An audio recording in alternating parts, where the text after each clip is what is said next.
안녕하세요. 오늘은 2025년 9월 11일 금요일입니다. 교과 나눔 시간에 오신 여러분들을 진심으로 환영합니다.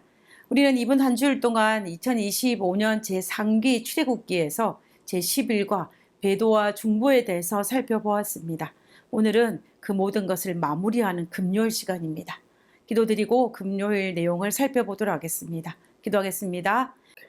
하늘에 계신 저희들의 아버지 감사합니다. 출애굽기 32장과 33장을 허락하셔서 우상 숭배가 얼마나 나쁜 것이며 그것이 얼마나 엄청난 대가를 지불해야 되는 것인지를 다시 한번 깨달아 알 수 있게 하시고, 그럼에도 불구하고 우리를 포기하지 않으시고 우리를 위해 중보하시기 위해서 이 땅에 오신 그 예수님의 사랑을 기억하면서 오늘 하루도 하나님 자녀로서 세상의 수많은 유혹들에 넘어가지 아니하고 성도의 삶을 살 수 있는 저희들 될 수 있도록 도와주옵소서. 우리와 함께 하시기를 간구드리오며 거룩하신 예수님의 이름으로 기도드렸습니다. 아멘. 감사합니다. 오늘 금요일 소지인 더 깊은 연구에서 저는 모세가 금송아지 신상을 만들고 경배하던 그 이스라엘 백성들의 범죄를 어떻게 처리하고 또 어떻게 진행하는지 그 과정을 오늘 이 시간 한번 정리해 보고자 합니다. 첫 번째는 우상 숭배라는 이방인 축제를 멈추게 하였습니다. 금송아지 숭배를 멈추게 하였다라는 것입니다. 출애굽기 32장 19절에 보면 진에 가까이 이르러 송아지와 그 춤추는 것을 보고 대노하여 손에서 그 판을 산 아래로 던져 깨트리니라 라고 되어 있습니다.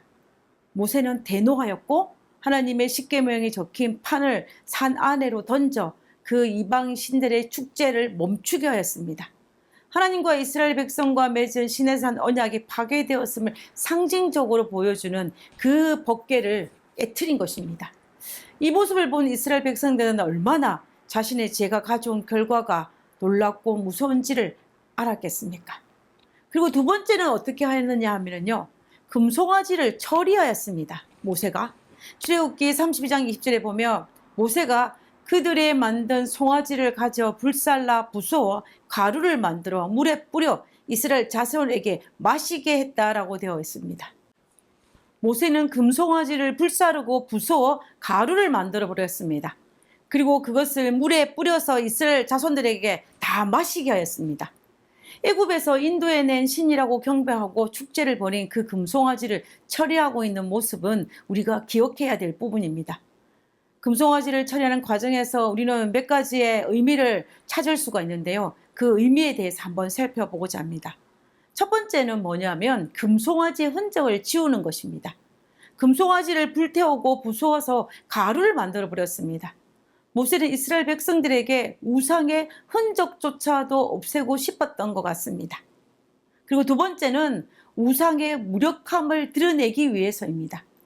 그들이 신이라고 생각했던 그 금송아지를 불태우고 가루를 만들어도 아무런 일도 일어나지 않는 것입니다. 다시 말하면 그 금송아지는 아무런 신적 능력이 없다라는 것을 증명한 것입니다. 이 모습을 본 이스라엘 백성들은 어떤 생각을 했겠습니까? 금송아지는 정말 아무런 힘이 없구나, 아무것도 아니구나 라고 생각하지 않았겠습니까? 모세는 백성들에게 금송아지를 처리하는 과정을 통하여서 그것을 알려주고 싶었던 것입니다. 세 번째는 부끄럽고 참담한 기억을 몸에 새기는 행위를 합니다. 모세가 그 금송아지를 부순 가루를 어떻게 했습니까? 그 가루를 물에 타서 백성들에게 먹였습니다. 우상 숭배했던 부끄럽고 참담한 기억을 몸에 새기는 행위라고 볼 수 있습니다. 여러분, 목통이라는 단어를 들어보신 적이 있으십니까? 목통이라는 단어를 들어보셨을 것입니다. 우리가 전화가 목통이 되었다, 아니면 인터넷이 목통이 되었다라는 말을 할 때 종종 사용하는 단어가 바로 이 목통이라는 단어입니다. 조선시대에 민간들 사이에서 내려온 구전 중에 이런 이야기가 있다고 합니다. 선비들이 과거 시험을 보거나 아니면 선비들이 모여가지고 한 시제를 두고 서로 시를 지어서 돌아가면서 발표를 합니다. 그때 자기 차례가 오면은 이제 그 시제에 마땅하게 이제 시를 지은 것을 발표를 하는데, 어떤 사람이 그 시제를 받고도 시를 짓지 못하게 되면 벌을 받게 되어 있었습니다. 그 벌이 무엇이었냐면 시를 짓기 위해 갈아둔 먹물을 그 사람에게 마시게 했다는 것입니다. 먹물을 마신 사람은 그날의 치욕을 기억하면서 더욱 열심히 공부하기 위한 벌이었습니다. 목독이 여기에서 유래됐다는 것은 정설은 아니지만 야설에 이런 이야기가 있는 것입니다. 우리가 학생 때 영어 단어를 외우면 그 부분의 영어 사전을 먹는 사람이 있는 이야기를 종종 듣지 않았습니까? 제 친구들 중에도 한 명이 그런 친구가 있었습니다. 이런 행위를 하는 것은 뭐냐면 자신이 외운 영어 단어를 절대로 잊지 않겠다는 것입니다. 몸에 새기고 싶은 것입니다. 지금 모세는 어쩌면 금송아지 가루를 백성에게 마시게 함으로 말미암아 우상 숭배가 참으로 부끄럽고 참담한 사실이라는 것을 그들이 기억하게 함으로 말미암아 다시는 이와 동일한 죄를 짓게 하지 않고자 했던 것을 알 수가 있습니다. 자, 그러면 이제 세 번째 모세가 그 죄인을 어떻게 징벌하는지를 한번 살펴보도록 하겠습니다. 출애굽기 32장 26절입니다. 이에 모세가 진문에 서서 가로되 누구든지 여호와의 편에 있는 자는 내게로 나오라 하매 레위 자손이 다 모여 그에게로 오는지라. 모세는 자신들의 선택에 의해서 두 무리로 나누었습니다. 한 무리는 금송아지 숭배의 주동자들과 끝까지 회개하지 않는 사람들이었습니다. 그리고 다른 한 무리는 우상 숭배에 참여하지 않은 자와 비록 참여하였지만 회개한 사람들로 두 부류로 나누었습니다. 그때 모세가 우상 숭배에 참여하지 않은 자들에게, 회개한 자들에게 이렇게 명령하였습니다. 출애굽기 32장 27절입니다. 모세가 그들에게 이르되 이스라엘의 하나님 여호와께서 이같이 말씀하시기를 너희는 각각 허리에 칼을 차고 이 문에서 저 문까지 왕래하며 각 사람이 그 형제를, 각 사람이 그 친구를, 각 사람이 그 이웃을 도륙하라 하셨느니라. 무슨 말입니까? 끝까지 회개하지 아니한 자들을 도륙하라는 명령, 즉 죽이라는 명령을 내린 것입니다. 우상숭배에 참여한 대부분의 사람들은 섞인 무리들이었고, 그리고 섞인 무리들의 그 선동에 넘어간 사람들이었습니다. 열재앙으로 호기심을 가지고 엉겹결에 출애굽에 동참한 잡족이라 기록된 이 이방인들은 매번 이스라엘의 불평과 불만을 선동하는 그 역할을 하였습니다. 그리고 그들은 이스라엘 백성들을 멸망의 길로 인도하였고 또 이스라엘 백성들은 그 길에 동참하였습니다. 그리고 많은 이스라엘 민족들이 이 일에 동참함으로 말미암아 많은 반역들이 일어난 것을 우리는 출애굽 역사를 통해서 발견할 수가 있습니다. 하나님께서 벌하시는 모든 죄 중에 다른 사람들로 하여금 악을 행하도록 격려하는 것보다 큰 죄는 없습니다. 형제를 실족하게 하는 죄보다 큰 것은 없다라는 것입니다. 모세를 통해 내린 도륙하는 이 명령은 비록 형제이라 할지라도, 친구라 할지라도, 이웃이라 할지라도 우상숭배에 가담한 무리는 죽이라는 명령이었습니다. 이 명령을 따르는 것은 결코 쉬운 것은 아닙니다. 참으로 힘든 결정입니다. 왜냐하면 그곳에는 섞인 무리만 있었던 것도 아니고 내 형제도 있고 친구도 있고 이웃도 있었기 때문입니다. 아브라함이 자신의 아들 이삭을 번제로 바치는 것 못지않게 어쩌면 이 명령을 따르는 것은 힘든 일이었을 것입니다. 그러나 그 명령에 순종해야만 합니다.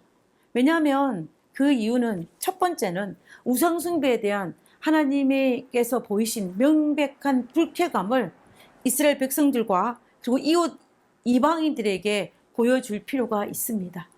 만약 그렇게 하지 않는다면 이스라엘 백성들을 더욱 쉽게 우상숭배의 유혹에 불박하고 말 것입니다.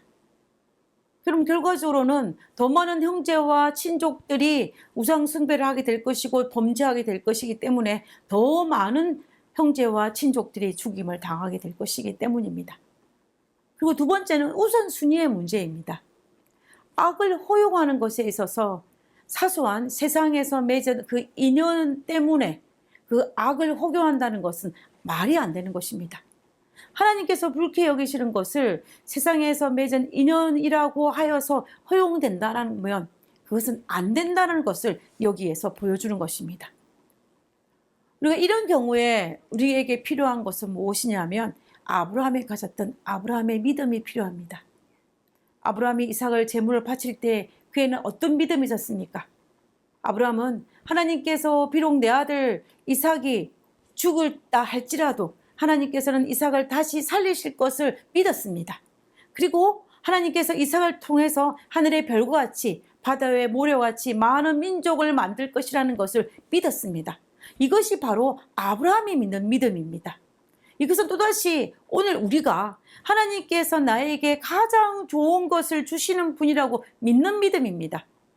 지금 이 순간에는 내가 가장 좋은 것인지 알지 못하지만 그러나 하나님께서 내가 가장 좋은 것을 주다는 것을 믿는 믿음이 바로 이 믿음입니다.